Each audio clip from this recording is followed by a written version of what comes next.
Anybody that's seen opals realizes the color that's involved in opals. They're the most colorful stone on earth. So they can be every hue, saturation you could possibly think of on earth, and things you couldn't think of. They're so good. I've worked in color most of my professional career. Color manipulation, color correction, color retouching. Opals being so colorful, when the first one that I picked up was every color I could possibly think of, absolutely put me on a path that I knew I was going to be on this journey for the rest of my life.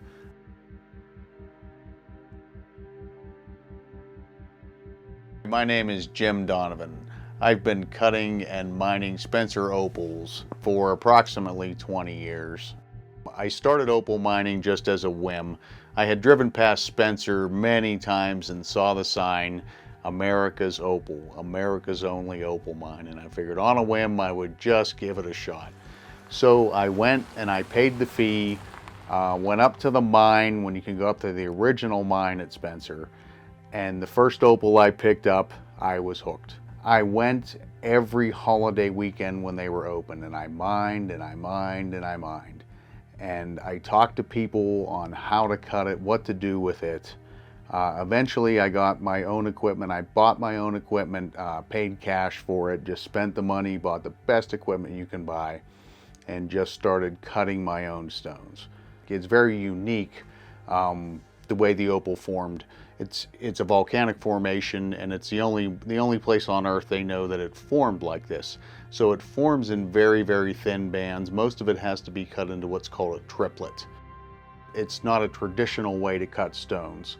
It's a long process. You have to use several different materials, and it just takes a long time to learn how to do it.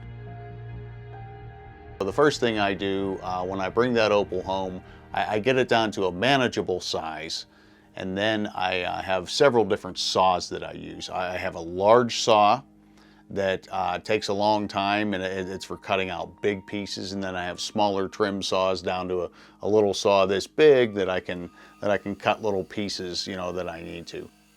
And then once I cut them the size that I need, I take them on a piece of lapidary equipment. It's called a cabochon machine. So I grind down to the color bars. They form in very, very thin bands. So I grind down to just above the color bar, just into the color bar with a cabochon machine. And then I take it to a flat lap, what's called a flat lap. So it spins like an old record player, if anybody knows what those are still. So it spins like that, and I use that to end up kind of polishing it. It's neat. I find a rock that has color in it and looks like that, and through the magic of machines and ability, I can turn it into something that looks like that from that rock. It's a neat thing. Gaia's artwork. Mother Nature's amazing. She formed it, I just blew the dust off.